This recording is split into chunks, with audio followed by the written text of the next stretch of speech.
சேலம் மாவட்டம் ஆத்தூர் அருகே 9ஆம் வகுப்பு மாணவியை திருமணம் செய்த கணவன் கர்ப்பமாக்கிய காதலன் உட்பட 8 பேர் மீது போக்சோ குழந்தை திருமண பிரிவுகளில் வழக்கு பதிவு. தமிழகத்தில் போக்சோ குற்றங்களும் குழந்தை திருமணங்களும் அதிகரிப்பது அப்பா என விளம்பரம் செய்ய முதல்வருக்கு தெரியுமா தெரியாதா என மக்கள் காட்டம். தஞ்சை மாவட்டம் ஆடுதுறை அருகே 9 வயது சிறுவனுக்கு பாலியல் ரீதியாக தொல்லை கொடுத்த முதியவர் போக்சோ சட்டத்தின் கீழ் சிக்கினார். திமுக ஆட்சியில் காவல்துறை மீது சிறிதும் பயம் இல்லாததால் சிறுவர்களுக்கு கூட பாதுகாப்பு இல்லாத நிலை இருப்பதாக மக்கள் வேதனை. மதுரை காமராசர் பல்கலைக்கழகத்தில் பாலியல் ரீதியான புகார்கள் அதிகரித்திருப்பதாகவும் பாலியல் புகார்களில் பேராசிரியர்கள் கட்ட பஞ்சாயத்தில் ஈடுபடுவதாகவும் குற்றச்சாட்டு எழுந்துள்ளது. முதல்வர் தனிப்பிரிவுக்கு புகார்கள் அனுப்பப்பட்டும் நடவடிக்கை எடுக்கப்படவில்லை என மாணவிகள் புகார்.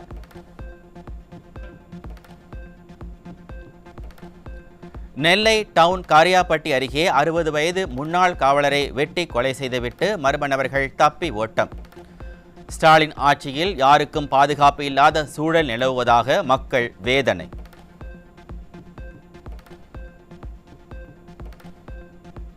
கன்னியாகுமரி மாவட்டம் லீபுரம் பகுதியில் மது அருந்தும் போது ஏற்பட்ட தகராறில் கொத்தனாரை அடித்து கொலை செய்து எரித்த 3 பேர் சிக்கினர்.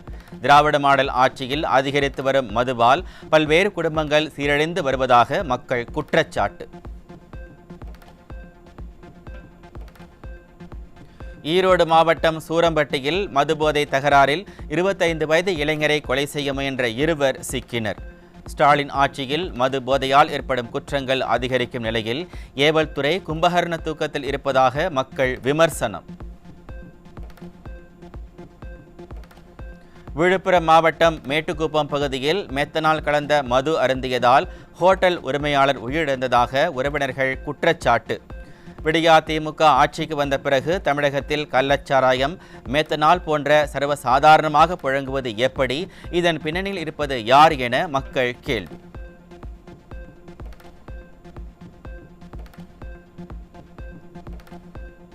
செங்கல்பட்டு அருகே கஞ்சா விற்பனையில் ஈடுபட்டு வந்த 25 வயது இளைஞர் மீது குண்டர் சட்டம் பாய்ந்தது. விடியா திமுக ஆட்சியில் கஞ்சா பழக்கம் அதிகரித்திருப்பதால் இளைஞர்கள் தவறான பாதையில் சென்று வாழ்க்கையை இழப்பதாக மக்கள் வேதனை. சென்னை சென்ட்ரல் ரயில் நிலையத்தில் 13 கிலோ கஞ்சா சிக்கியது. ஸ்டாலின் அரசு தலைநகர் சென்னையிலேயே கஞ்சா புழக்கத்தை கட்டுப்படுத்த முடியாமல் திணறுவதாக மக்கள் விமர்சனம். கோவை மாவட்டம் செட்டிப்பாளையம் பகுதியில் கல்லூரி மாணவர்களுக்கு கஞ்சா மற்றும் மெத்தபெட்டமைன் போதைப்பொருள் விற்பனை. போதைப் பொருட்கள் விற்பனையை தடுக்க முடியாமல் காவல்துறை திணறி வருவதால் சீரழிந்து வரும் இளைஞர்கள். தஞ்சை மாவட்டம் கும்பகோணம் பகுதியில் விற்பனைக்காக கடத்திச் செல்லப்பட்ட 100 கிலோ குட்கா பொருட்கள் சிக்கின. திமுக ஆட்சியில் போதைப்பொருள் புழக்கம் நாளுக்கு நாள் அதிகரித்து வருவதால் கேள்விக்குறியாகும் சட்டம் ஒழுங்கு. தென்காசி அருகே இருசக்கர வாகனத்தில் 2 கிலோ கஞ்சாவை விற்பனைக்கு கொண்டு சென்ற இளைஞர் சிக்கினார். திமுக ஆட்சியில் இளைஞர்கள் போதைப் பொருட்களுக்கு அடிமையாகி சீரழிந்து வருவதாக மக்கள் குற்றச்சாட்டு. திருவள்ளூர் மாவட்டம் திருத்தணி அருகே அரசு பேருந்தில் கடத்தி வரப்பட்ட 10 கிலோ கஞ்சா சிக்கியது. திமுக ஆட்சியில் அரசு பேருந்துகளிலேயே சர்வசாதாரணமாக போதைப்பொருள் கடத்தப்படுவதாக மக்கள் வேதனை. திருச்சியில் ஒரே இரவில் அடுத்தடுத்த 4 வீடுகளில் பூட்டை உடைத்து 57 சவர நகைகள் கொள்ளை. நிர்வாக திறனற்ற ஸ்டாலின் ஆட்சியில் ஏவல் துறை முறையான ரோந்து பணிகளை மேற்கொள்ளாததால் கொள்ளையர்கள் சுதந்திரமாக உலா வருவதாக மக்கள் வேதனை.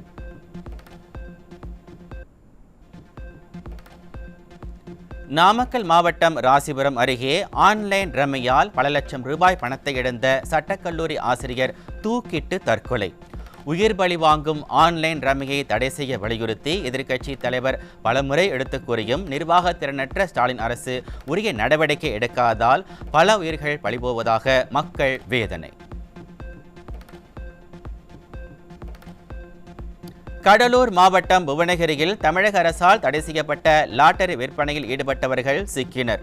நிர்வாக திறனற்ற ஸ்டாலின் ஆட்சியில் கள்ளச்சாராயம், கஞ்சா, லாட்டரி என தடை செய்யப்பட்ட அனைத்தும் தடையின்றி கிடைப்பதும் தமிழகம் சீரழிவதும் மக்களிடையே கடும் அதிருப்தியை ஏற்படுத்தியுள்ளது.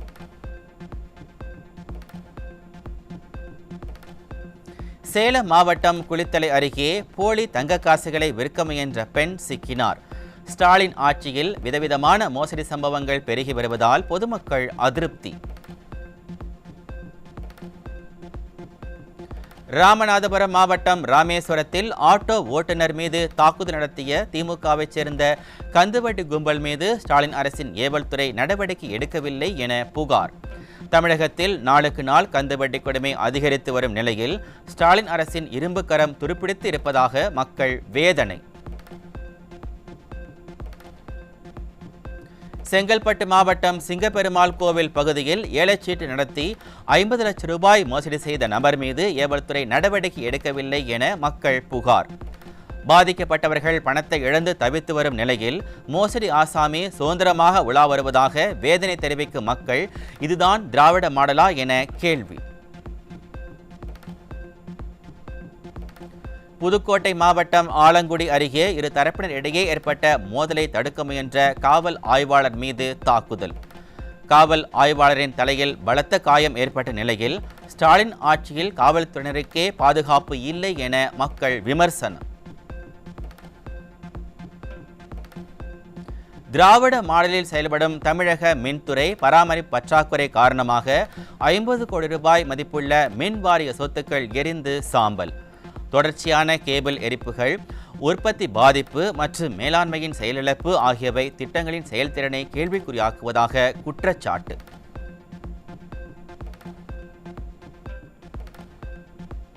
மாற்றுத்திறனாளிகளுக்கான உதவித்தொகை வழங்காமல் அதிகாரிகள் அலைக்கழிப்பதாக கூறி விழுப்புரம் மாவட்ட ஆட்சியரிடம் மகனை ஒப்படைத்து சென்ற பெற்றோர்.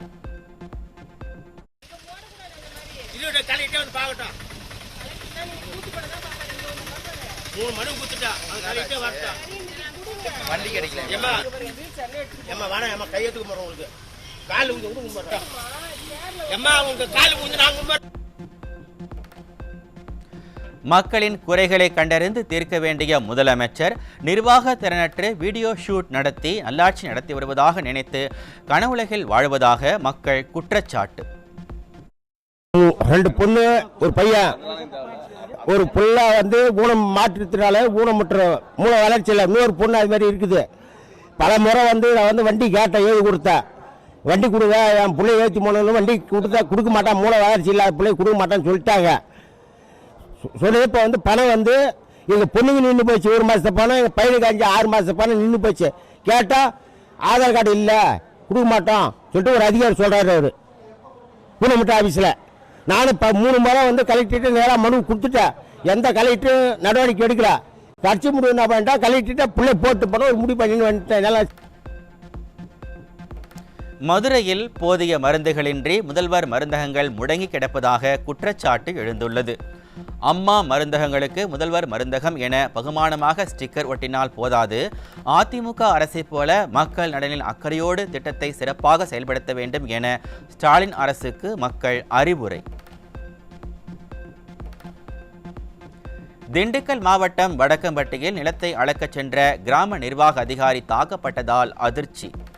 கிராம நிர்வாக அலுவலர்கள் மீது தொடர் தாக்குதல்கள் நடைபெறும் நிலையில் அரசு ஊழியர்களுக்கே பாதுகாப்பு இல்லாத ஆட்சியாக திராவிட மாடல் ஆட்சி இருப்பதாக மக்கள் விமர்சனம். காஞ்சிபுரம் மாவட்டம் ஸ்ரீபெரும்புதூர் அருகே இருளர் மக்களுக்காக 2 ஆண்டுகளாக ஆமை வேகத்தில் கட்டப்படும் வீடுகள் தரமற்று இருப்பதாக மக்கள் வேதனை. கமிஷன், கரப்ஷன், கலெக்ஷன் ஆட்சியில் மக்கள் வரிப்பணம் வீணடிக்கப்படுவதாகவும் எங்கும் ஊழல் எதிலும் ஊழல் என்கிற நிலை இருப்பதாகவும் மக்கள் விமர்சனம். திறனற்ற ஸ்டாலின் அரசு தேர்தல் வாக்குறுதியில் கூறியவாறு 1 டன் கரும்புக்கு 4000 ரூபாய் வழங்க வேண்டும் என்பன உள்ளிட்ட கோரிக்கைகளை முன்வைத்து தமிழ்நாடு கரும்பு விவசாய சங்கத்தினர் ஆர்ப்பாட்டம். கடலூர் மாவட்டம் சோழத்தரத்தில் நடைபெற்ற இந்த கண்டன ஆர்ப்பாட்டத்தில் ஸ்டாலின் அரசின் பல்வேறு மோசடி அறிவிப்புகளை கண்டித்து விவசாயிகள் கோஷம். சமக்ர சிக்ஷா திட்டத்தின் கீழ் மத்திய அரசு கொடுக்கும் ஐசிடி நிதியில் திராவிட மாடல் பல்வேறு முறைகேடுகளை செய்வதாக பரபரப்பு புகார் எழுந்துள்ளது. அரசு பள்ளிகளில் கணினி அறிவியல் குறித்த பாடத்திட்டம் இல்லை, மாணவர்களுக்கு பயிற்சி அளிக்க கணினி பயிற்றுநர்கள் நியமிக்கப்படவில்லை என குற்றச்சாட்டு. தமிழகத்தில் கடந்த 75 நாட்களில் 1,18,000 பேர் வெறிநாய் கடியால் பாதிக்கப்பட்டிருப்பதாக தகவல். ஆண்டுதோறும் நாய்களை கட்டுப்படுத்த திராவிட மாடல் அரசு ஒதுக்கும் நிதி என்ன ஆகிறது? ஏன் நாய் தொல்லையை கட்டுப்படுத்த முடியவில்லை என மக்கள் கேள்வி. திருவண்ணாமலை மாவட்டம் வந்தவாசியில் சாலையோரத்தில் காய்கறி விற்பனை செய்யும் விவசாயிகளை உழவர் சந்தையில் விற்பனை செய்யுமாறு மிரட்டும் ஏவல் துறையினர். உழவர் சந்தைக்கு மக்கள் வருவதில்லை என்பதால் விற்பனை செய்ய முடியவில்லை என விவசாயிகள் வேதனை. கும்பகோணம் அருகே உள்ள சுவாமிமலை சுவாமிநாத சுவாமி திருக்கோவிலில் பங்குனி பெருந்திருவிழாவை முன்னிட்டு உற்சவ மண்டபத்தில் எழுந்தருளிய சண்முக பெருமான். திரளான பக்தர்கள் பங்கேற்று சுவாமி தரிசனம்.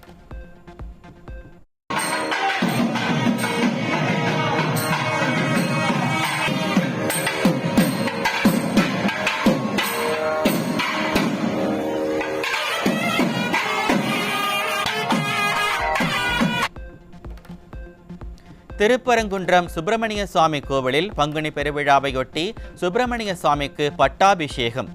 தங்க கிரீடம், நவரத்னங்கள் பதித்த செங்கோல், சேவற்கொடி சாற்றி முருகனுக்கு நடைபெற்ற பட்டாபிஷேக நிகழ்வில் திரளானோர் வழிபாடு.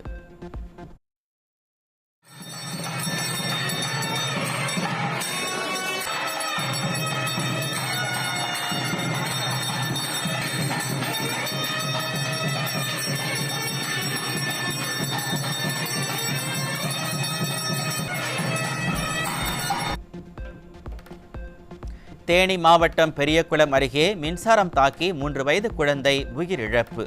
வீட்டில் இயங்கிக் கொண்டிருந்த மின் மோட்டார் அருகே இருந்த மின் வயரை மிதித்ததால் நிகழ்ந்த சோகம்.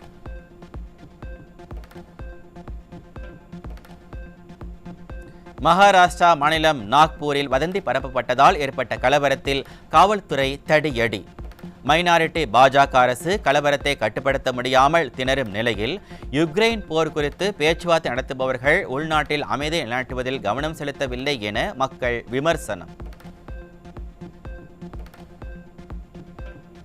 அமெரிக்காவில் குற்ற வழக்குகளில் சிக்கியவர்களுக்கு ஜோ பைடன் அளித்த பொது மன்னிப்பு செல்லாது என அதிபர் ட்ரம்ப் அறிவிப்பு. ஆட்டோ பென் முறையில் கையெழுத்திடப்படுவதால் ஆவணங்களில் என்ன இருந்தது என்பது பைடனுக்கு தெரிவிக்கப்படவில்லை என குற்றச்சாட்டு.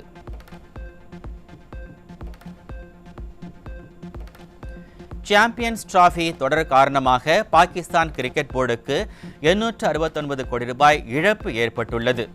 இந்த இழப்பை ஈடு செய்ய தேசிய T20 சாம்பியன்ஷிப் தொடரில் பங்கேற்கும் வீரர்களின் சம்பளம் 90% வரை குறைக்கப்பட்டிருப்பதாக தகவல்.